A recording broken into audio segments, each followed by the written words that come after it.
qui me fait vieillir, c'est l'œil des autres, hein. Moi, personnellement, je m'en fous. 2007, YouTube n'a que 2 ans. Je me dis: «Bah, tiens, on va en toute candeur, commencer à filmer nos aventures, des essais et se mettre sur YouTube». Parce que la première impression qu'on donne, le premier sourire, la façon d'aborder les gens, ça change tout. Et je vois un gars au bord de la route qui se relève, qui avait une noix de coco dans la main, qui se met à genoux, qui la lance, qui se met à plat ventre et qui rampe jusqu'à la noix de coco. Mine de rien, quand même, la communauté motarde, c'est 190 000 € qui sont collectés, qui permettent de sauver 17 enfants. Encore je le dis, il n'y a pas de graduation dans l'aventure, dans les envies. Vous laissez pas influencer ni impressionner par qui que ce soit. Là, il y a de l'expérience. Là, on sent le clap, il est franc. Ah, voilà quoi. Lolo, Laurent Cochet, je suis très heureux, très honoré d'avoir, quelqu'un qui a vécu l'aventure comme toi à travers, ces nombreuses années sur Rider Radio. Donc Rider Radio, c'est un podcast d'aventure moto et qui de mieux pour parler d'aventure que toi? Ici au S2R, au salon du 2 roues. Ma différence, c'est en tout cas d'avoir été un peu précurseur, mais à travers pas du voyage ni de l'aventure, hein, ça existe depuis bien longtemps, mais peut-être de le raconter effectivement sur les réseaux sociaux, ouais. Il y a une question qui est très importante pour Rider Radio et nous, on a envie de savoir ça. Quelle est ta définition de l'aventure? Il y en a pas un. C'est un super grand mot, voire même un gros mot, l'aventure. Il y a des gens qui te définissent aventurier parce qu'ils ont l'impression que tu fais des choses exceptionnelles. Moi, je peux te dire que tourner autour dans les mers du sud, sur un bateau en solitaire, heu, par exemple, pour moi, la définition de l'aventure, ça serait celle-là. C'est pas ce que je fais moi. Se jeter du haut d'une falaise avec un wingsuit, c'est une forme d'aventure pour moi, même presque suicidaire.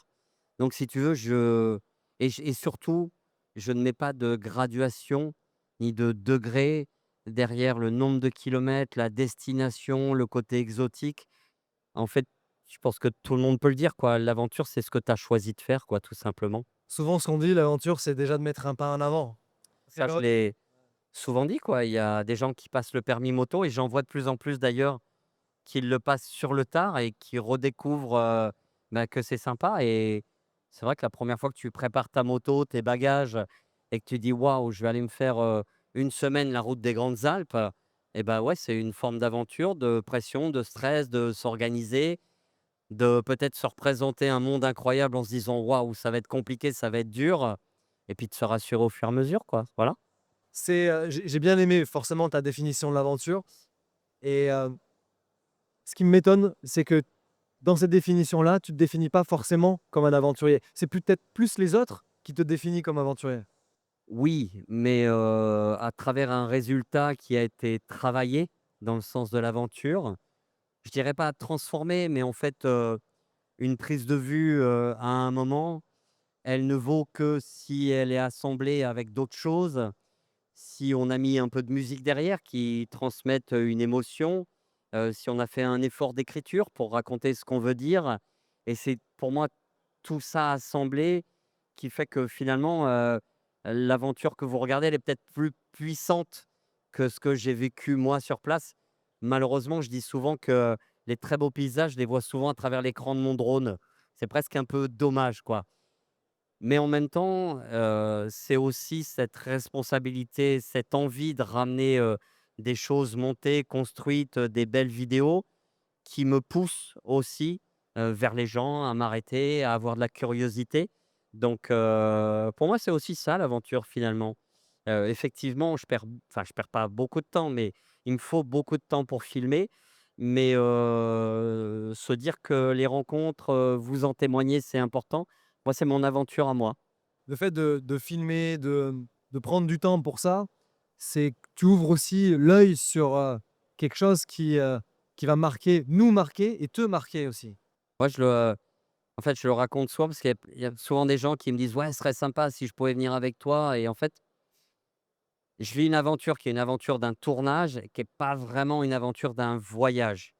Je pense que s'arrêter, faire 25 000 fois demi-tour, quand voyager entre potes, il y en a un qui dit, «On va aller à l'apéro, ça va suffire, on va prendre 4 bières, tu gentil avec ton drone, ça va quoi». Alors que moi, je suis vraiment dans ce travail-là et je le raconte souvent, c'est que, il m'est arrivé d'être en Inde et d'être crevé un soir, j'avais vraiment plus envie de rien et je vois un gars au bord de la route, qui se relève, qui avait une noix de coco dans la main, qui se met à genoux, qui la lance, qui se met à plat ventre et qui rampe jusqu'à la noix de coco.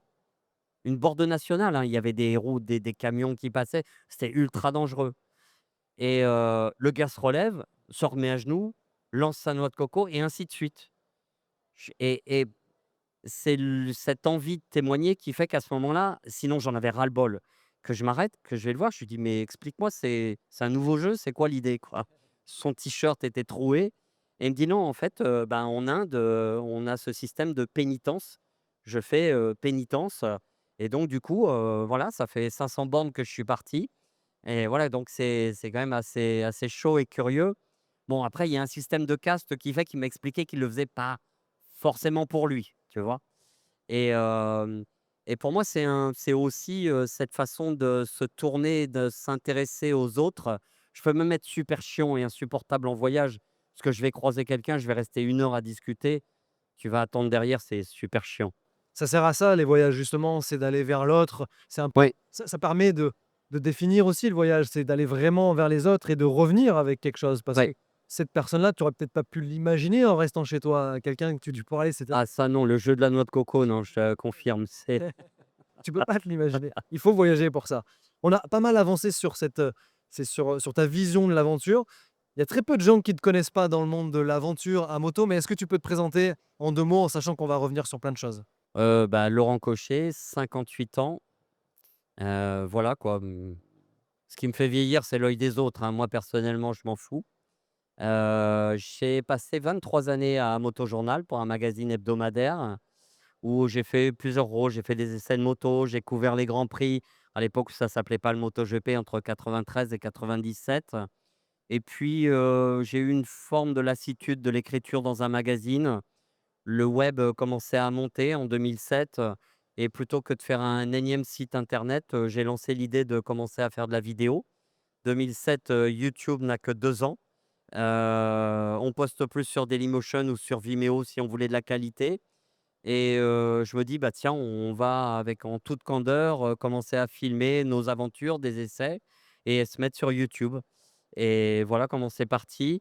J'en suis parti en 2014 pour vivre, ma propre aventure à travers une boîte de production audiovisuelle et voilà et c'est vrai que ça devenait compliqué pour la presse papier et je voulais pas me faire enfermer par, heu, bah, forcément, il fallait trouver des moyens pour vivre et à l'époque, les réseaux sociaux n'étaient que des dépenses. Voilà, donc c'était très compliqué de trouver des ressources pour financer tout ça. Je me suis dit: «Moi, j'y vais» et voilà, je me suis lancé dans cette aventure et ça fait donc, je vais pas m'appeler le papy de la moto, mais une forme de précurseur, en tout cas pas de la moto, mais de YouTube, voilà, autour des voyages. Mais j'en ai toujours autant envie, toujours autant soif et d'idées et aussi de façon de le raconter. Il y a ces aventures que tu arrives à nous donner, à relater, mais il y a eu aussi des aventures il y a eu des aventures avant, que tu puisses les partager Ouais, et on en a parlé un petit peu en off et il y a un pays qui me moi, qui me touche beaucoup, qui est, Madagascar et en off, tu m'as dit que tu as eu la chance, parce que c'est une chance d'aller à Madagascar et ça personne tu l'as pas jamais vraiment, parlé, vraiment dit. Tes premières aventures, tes premiers amours avec, la moto et le voyage, ça a été, Madagascar. alors ouais, parce que moi, en fait, à l'époque où je faisais les grands prix, j'avais un pote, Philippe Perronou, qui avait une boîte qui s'appelait Trail Rando et qui, faisait pas mal de recos. Je suis allé une fois au Maroc avec lui, on a vachement sympathisé. Il m'a dit: «Viens, on va faire des recos à Madagascar». C'est vrai que Madagascar, c'est quand même une grande île, mais c'est fou en fait, qui est super proche de la Réunion et on trouve, ben, toute la richesse et un mode de vie très européen à la Réunion et là-bas, c'est ultra sauvage et bon, j'en suis revenu quand même avec une méningite virale, hein. Ça On ça revient jamais ça indemne, ça on n'en revient jamais indemne, on a des histoires à raconter, mais c'est vrai que ça fait partie d'un des pays, les plus sauvages, que j'ai traversé et aussi, j'ai ramené une photo qui est juste incroyable de là-bas, où je suis avec, à l'époque, on est dans les années 90, j'avais loué une 400 XR là-bas, une vieille moto, un moteur refroidi par air et huile et il y a des inondations partout et je fais une photo, je suis en train de pousser ma moto dans une rivière et à côté, il y a un mec qui est en pirogue, qui lui, il passe. Donc tu vois, il y a quand même un truc un peu curieux qui se passe et on a vécu, voilà, au milieu d'une nature, qui est juste incroyable et ça je dirais que c'est vrai que j'avais très envie d'y retourner parce qu'à l'époque, je faisais même pas de la photo, c'est de la diapo que je faisais, et je l'avais raconté. Tu as toujours eu en toi cette envie quand même d'aller ailleurs? Parce que là, c'était tes premières aventures. Là, Madagascar, c'est quand même l'autre bout du monde. Est-ce qu'il y a pas d'appréhension, du stress? Si, énormément, parce que tu n'es pas, spontanément le mec, hyper zen, rassuré, qui voyage, qui maîtrise tout, qui discute avec tout le monde avec le sourire, qui prend les situations difficiles du bon côté. Non, on est tous pareils, quoi et c'est vrai que j'ai vraiment halluciné devant la difficulté de ce que j'ai rencontré là-bas et ça fait partie quand même des 2 souvenirs où de temps en temps en voyage, quand j'ai des moments un peu difficiles, je me dis: «Tu jamais ce que tu as vécu là-bas. Rappelle-t'en, finalement là, c'est cool». Voilà et c'est vrai que ça m'aide. Après avec le temps, mes premiers voyages en Afrique, c'est 95, donc on est quand même plus de 30 ans plus tard. C'est vrai qu'aujourd'hui, j'ai une façon plus décontractée d'arriver, de rencontrer, d'appréhender la difficulté. Les gens, c'est quand même plus simple. Mais c'est vrai que, Madagascar, c'est quand même assez, détonnant. Ah, déjà, le 1er rapport que tu as avec Madagascar, c'est Tana. Pour ceux qui connaissent pas, est-ce que tu as ces souvenirs de Alors, cette ville? c'est toujours la difficulté de ne pas arriver là-bas par soi-même, d'être accompagné par, je dirais entre guillemets, ouais, ce que je veux dire un peu malheureux, par un Français qui va un peu te dire: «Fais gaffe quand même, c'est dangereux, protège-toi», et du coup, ce 1er voyage de l'aéroport vers l'endroit où tu vas louer la moto et tu te mets presque dans une bulle où il faudrait pas être. Est-ce que c'est pas le pire des mal ça?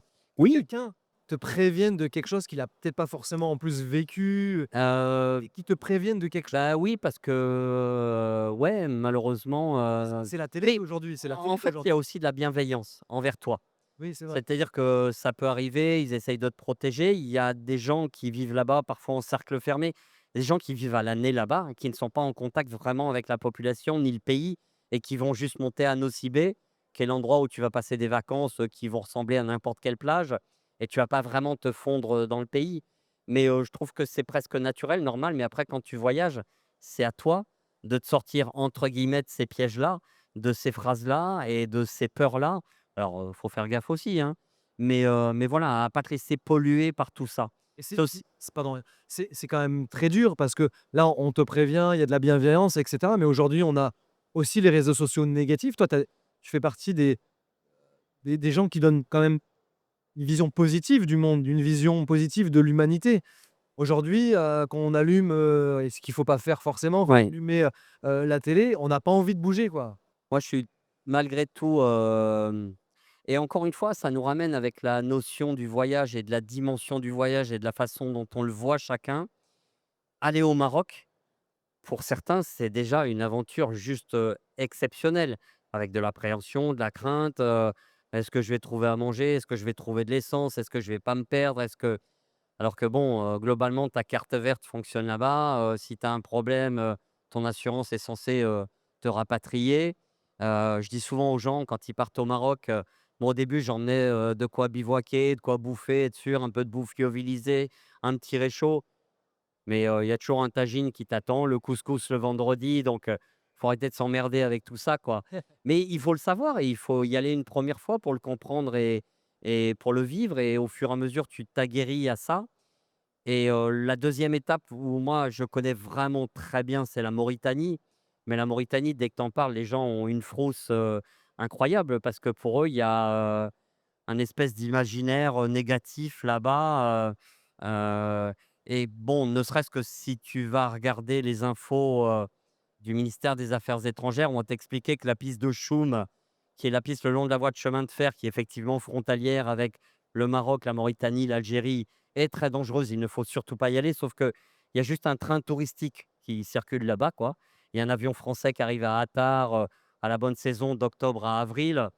Donc, je dis pas qu'il faut pas écouter ces infos-là, mais en fait, quand tu voyages, tu t'aperçois que, heu, il faut faire attention, mais qu'il y a beaucoup de gens comme toi qui voyagent et qu'il faut se défaire un peu de ces peurs-là. Voilà. Il faut aller au-delà de ces peurs, de ces Ouais, craintes, ouais, et ouais c'est un peu ce qui se dit, quoi. Se et nettoyer un peu. puis Mais garder après peut-être quand même un peu de sécurité, une petite marge où il faut faire attention.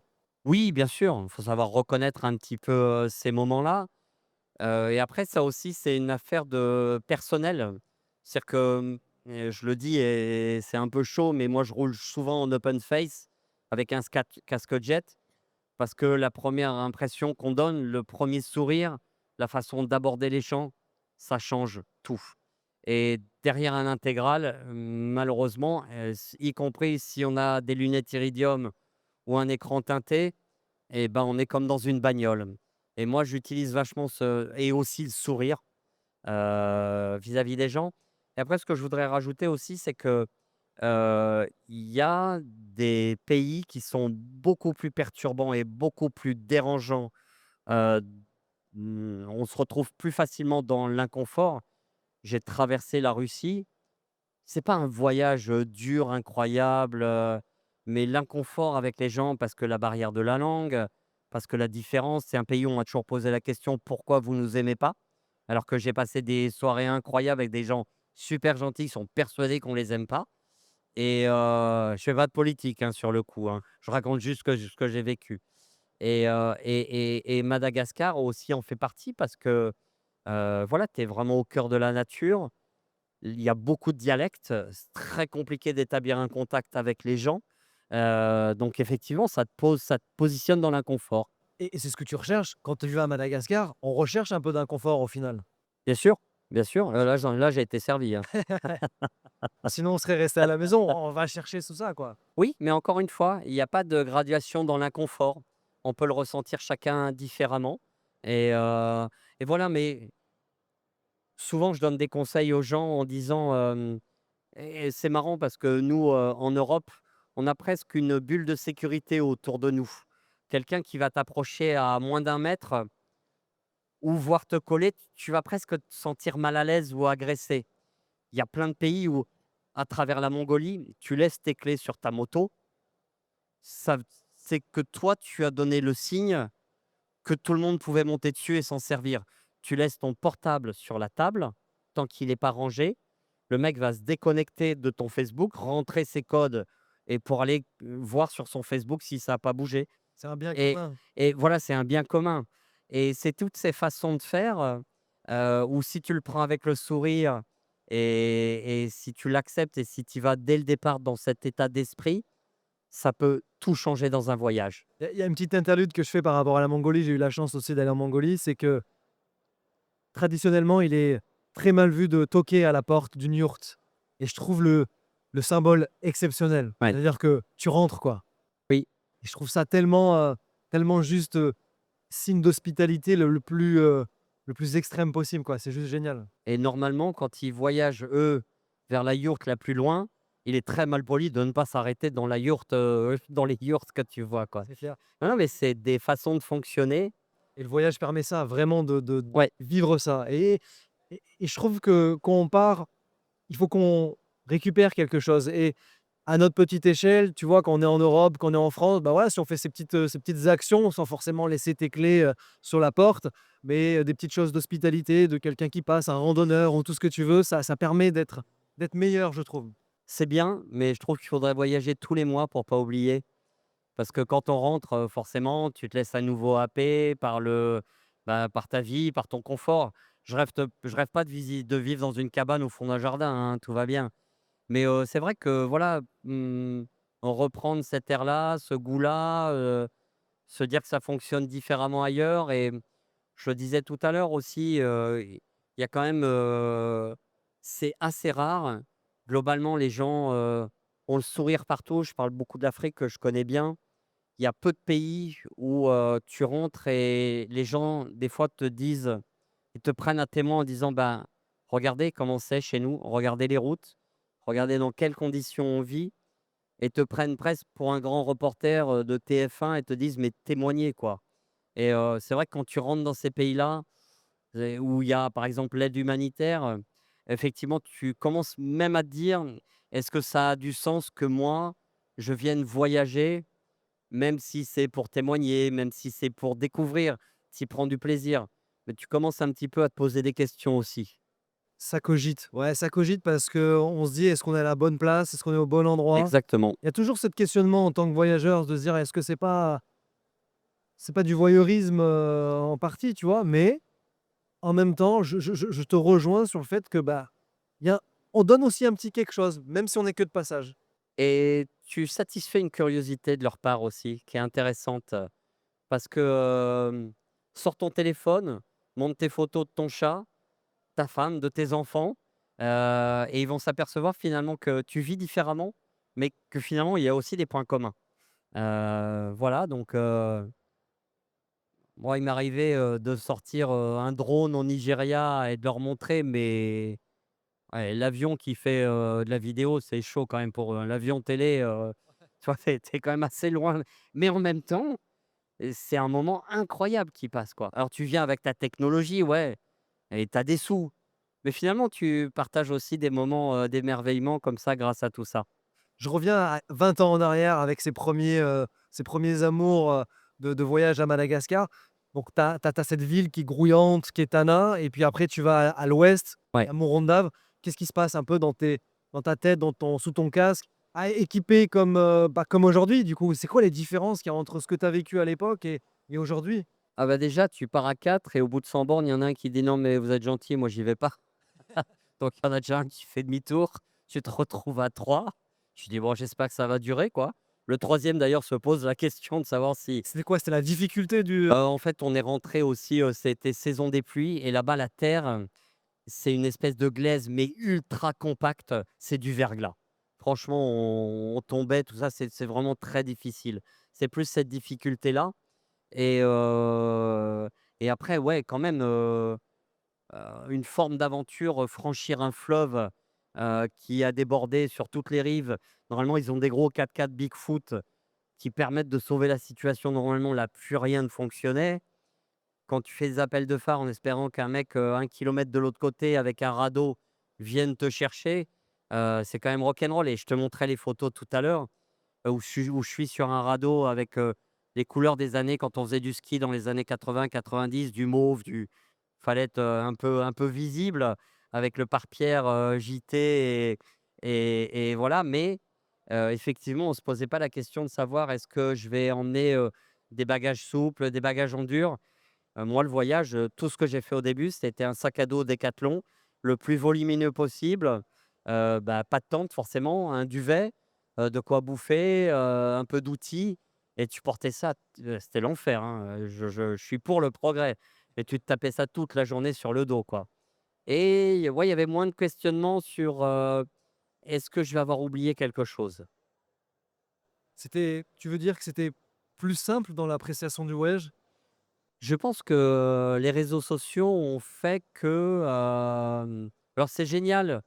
Parce que finalement, il existe plein d'outils vachement sympas, rigolos pour s'équiper. Il y a un petit côté, Castor Junior, puis on aime acheter tous ces gadgets, toutes ces choses, pour être sûr que ça va bien se passer.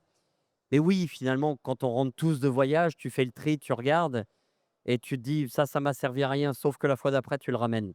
Ouais, quand même. On n'apprend rien.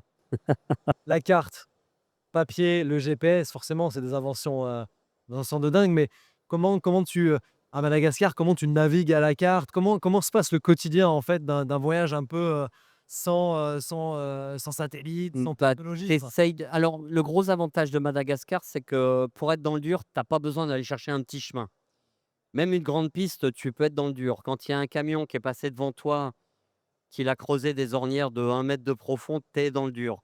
Donc tu peux rester malgré tout sur des grands chemins de traverse, enfin, en tout cas à l'époque où j'y suis allé moi et les conditions faisaient que c'était suffisamment dur sans aller chercher d'autres problèmes ailleurs. Mais moi, j'ai fait beaucoup de VTT et je suis, encore un amoureux de la carte et souvent quand je voyage, par exemple, quand j'ai fait les Balkans, moi, j'ai eu besoin d'acheter une carte de chaque pays, les scotcher entre elles et le soir, je monte sur mon lit, je déplie tout, je trace et je regarde, je me dis: «Ouais, qu'est-ce que tu as fait? Où est-ce que tu es allé?» En fait, le device, lui, ne t'apportera jamais ce que j'appelle moi le point de vue de Dieu. Tu mets derrière Dieu qui tu veux, qui te permettent de prendre de la hauteur et de regarder, où tu veux aller, ce que tu veux faire et souvent j'entoure les endroits importants avant. Je ne définis pas mes routes ni mes traces. Je sais globalement ce que je veux faire à peu près et ça me permet de savoir est-ce que je vais repasser un peu de temps là? Est-ce que je vais avoir un paysage complètement différent, des choses différentes à raconter?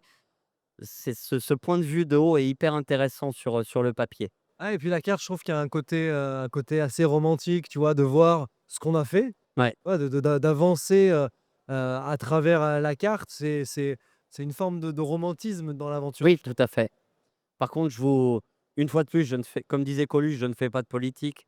Je vous déconseille la carte Michelin à la sortie du Maroc, OK. parce qu'il y a marqué Sahara occidental dessus et une fois, j'étais avec, en VFR 1200, je descends à Dakar et j'arrive à la sortie du Maroc et j'avais une grosse sacoche réservoir et au-dessus, le film transparent, j'avais et le douanier voit que j'ai une carte Michelin et il sait forcément ce qu'il y a marqué dedans et il me dit: «Déplie-la», je la déplie, il regarde, il me dit: «Sahara, ça n'existe pas, il y a que le Maroc ici».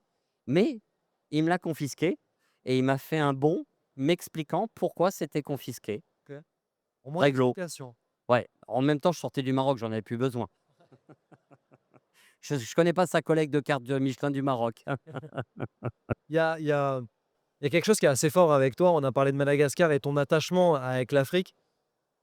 Tu y es allé combien de fois à Dakar? Et surtout, le plus important dans le voyage, c'est de jamais compter combien de fois ou ce que tu as fait parce que c'est plus de trouver une raison, supplémentaire, différente d'y aller. La première fois que je suis descendu quasiment que par la route. C'est vrai que le No Man's Land, c'était chaud à l'époque, la partie entre le Maroc et la Mauritanie. C'était mon premier voyage initiatique. Après, j'y suis retourné avec les Transalpes, où là, on s'est vraiment mis dans la Mauritanie. Après, on y est allé, mais on a quasiment traversé tout droit quand on a fait, du Cap Nord jusqu'à Cape Town avec les Ténéré 700. Après, j'ai fait l'Africa Eco Race et les gens disent souvent: «Ouais, c'est une course, c'est un truc à la con parce qu'en fait, tu t'arrêtes pas, tu vois pas les gens». N'empêche que grâce à eux et à du roadbook, j'ai noté des endroits que j'ai vus où je pense je me serais jamais aventuré tout seul et j'y suis revenu l'année d'après avec une petite Yamaha G100, 9 chevaux, 1976 et même la course permet de donner des envies et de trouver des repères et j'y suis retourné pour une autre raison. À cette époque-là, je me suis dit: «Je vais faire un voyage» et comme je donne la main souvent à mécénat chirurgie cardiaque, je suis allé jusqu'à Dakar. J'ai ramené, dans le même avion, je me suis retrouvé avec ma moto en soute, sur un siège, avec une gamine, qui avait, 6 mois dans les bras, qui devait se faire opérer en France, donc voilà, c'était, heu, je voyage, en fait, j'essaye pas de m'inventer des vies, mais comme tous, quand je fais des vidéos, l'idée, c'est de trouver une raison d'y aller et un fil sur lequel je vais tirer une pelote que je vais dérouler en permanence. Il me faut cet objectif-là tout le temps. Je pourrais retourner à Dakar 10 fois, pas pour aller à Dakar, Parce pour qu'il y a une trouver une autre raison, raison à chaque fois. bien sûr. Et puis, les raisons sont incroyables aujourd'hui, profiter de voyager et de faire quelque chose pour ce qu'on va traverser, je reviens souvent sur cette phrase-là qui est, «On n'est pas là que pour consommer des kilomètres» et toi aujourd'hui, tu relates tes aventures et en plus de ça, il y a une partie, humanitaire que tu arrives à faire vivre dans ces voyages-là et donc ça, c'est tout à ton honneur. Alors, déjà, je fais pas grand-chose parce qu'en fait, l'argent, c'est vous qui le donnez, globalement. Heu, je fédère et j'en parle et ça permet 2020 et c'est juste incroyable. Mine de rien, quand même, la communauté motarde, c'est 190 000 € qui sont collectés, qui permettent de sauver 17 enfants. Ça a été à travers le milieu motard, la plus grosse collecte privée jamais réalisée par mécénat, qui par ailleurs, donne la main à Samantha Davis, à travers la voile, les partenaires des 24 heures auto, du Tour de France vélo donc voilà, c'est quand même une belle association mais voilà, ça montre aussi la générosité des motards, c'est juste incroyable et je me dis juste, peut-être parce que je suis un peu trop sensible et parce que je suis le papy précurseur de la vidéo sur YouTube à moto. Mais je me dis quand on a telle communauté, si on peut en faire de quelque chose de temps en temps, on va dire d'autre que de juste voyager, c'est bien. Mais en même temps, voilà, chacun fait ce qu'il veut autour de la générosité. Et il y a 2 jours, j'étais, à une soirée Vintage Ride qui est juste à côté là, et il y a Sylvain Tesson qui a pris la parole, et ce mec-là me fascine parce que je l'ai entendu un jour à la grande librairie où il posait la question à tout le monde, à des mecs qui étaient là, des voyageurs: «Pourquoi vous voyagez?» Et on était parti dans une philosophie juste hallucinante, et à un moment, Tesson sonne la fin de la récré en disant: «Non mais moi je voyage parce que c'est bon». C'est aussi con que ça, quoi. Donc il est capable de partir dans des délires incroyables, en même temps que ramener vers, ce qui nous plaît tous, voyager, se faire du bien, se faire plaisir, profiter de la vie. Puis de temps en temps, on peut en tirer d'autres choses philosophiques et aussi, utiles. C'est cool aussi. Bien sûr. Est-ce que ça t'aide aussi à avancer quand c'est difficile? Maintenant que tu as un objectif, tu as une quête, est-ce que dans la difficulté, ça te permet de pas lâcher? Là, tu parles d'un souvenir, récent très douloureux. Je viens d'abandonner l'Africa Eco Race, parce que, du coup, là, on pourrait se dire: «Tiens, c'est le troisième, finalement, ça se répète». Pas tant que ça, parce que mon objectif, c'était pas moi d'arriver, à Dakar sur l'Africa Eco Race, c'était d'emmener ma moto turbo que j'avais mis beaucoup de temps à faire, même si je connais pas grand-chose, je m'étais intéressé au sujet. J'avais passé pas mal de temps dessus, et voilà, ça a été, ouais, ça a été un peu dur d'abandonner. En fait, ce qui est fou, c'est que il m'est arrivé de monter au Cap Nord avec des pneus cloutés, je l'avais jamais fait avant. Il y a plein de choses que j'ai tentées en se disant: «On verra». C'est quasiment tout le temps passé. Là, c'est pas passé. Comment ça se fait que tu arrives toujours à trouver, quelque chose de différent? Alors tu as toujours un objectif et ça se permet d'avancer, mais comment ça se fait que tu souhaites tout le temps que ça soit différent? Alors là, c'est facile, hein. Je te donne l'opportunité tous les matins de te dire: «J'arrête mon boulot».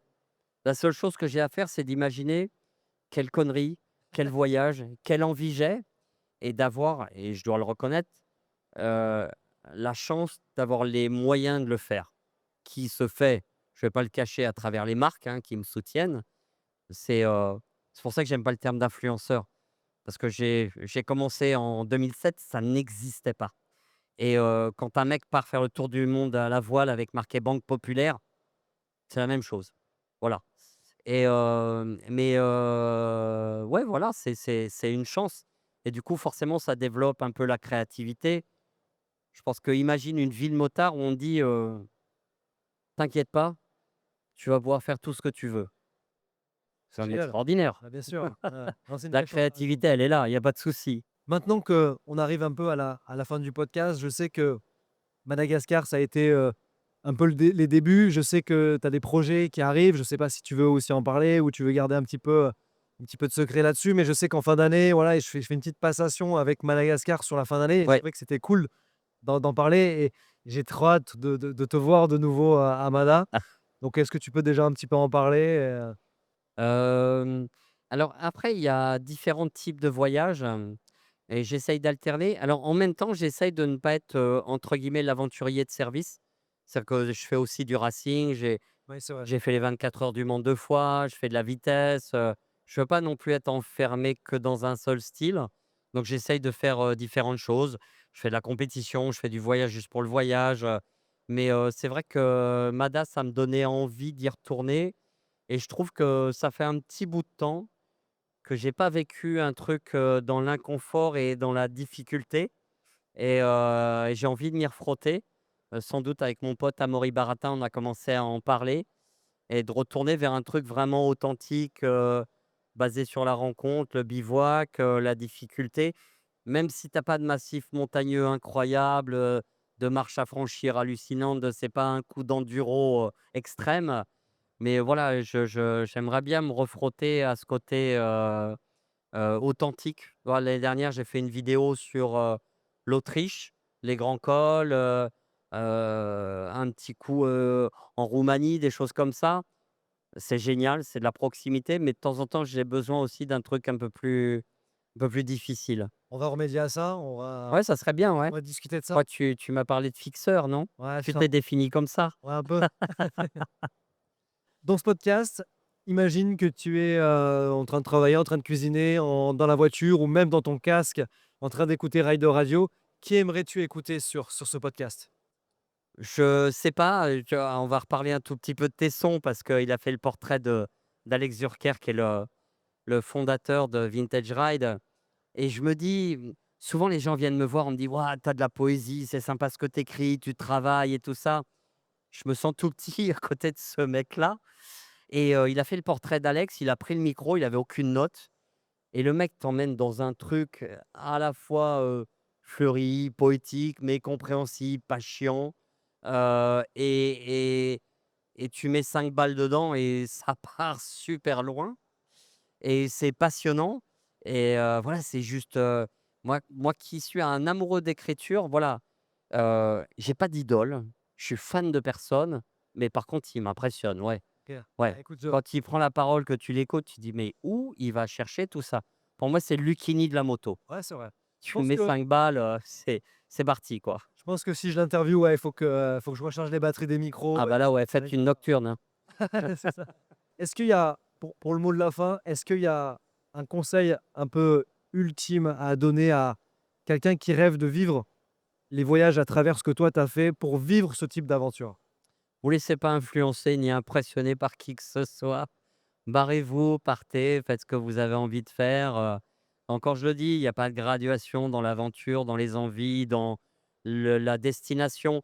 Heu, Sans faire d'auto-promo, j'ai un site qui s'appelle Cap to Cap, où moi je dépose beaucoup de tracés, mais c'est pas juste je laisse une trace GPS et on vient raconter des choses et en fait, je me suis dit: «Moi, pour le remplir, il me faudrait 25 vies» et encore peut-être même plus. Je l'ai ouvert à tous les voyageurs, de France et les gens viennent raconter leur voyage et ça peut être ultra simple. Il y en a un qui vient de me déposer un voyage qui est le canal du Midi et ses écluses et c'est pas partir super loin et le mec raconte ça extraordinairement bien et je trouve ça, vraiment magique. Ne pas mettre de graduation, ni d'importance, ni de degré de difficulté derrière ce qu'on fait. Merci Laurent Cochet, merci d'être Merci passé à vous sur Rider tous. Radio. Vous êtes très patients et très sages. Merci. Très fier, très heureux d'avoir partagé tout ça avec toi. Bravo encore. Merci. Merci à toi.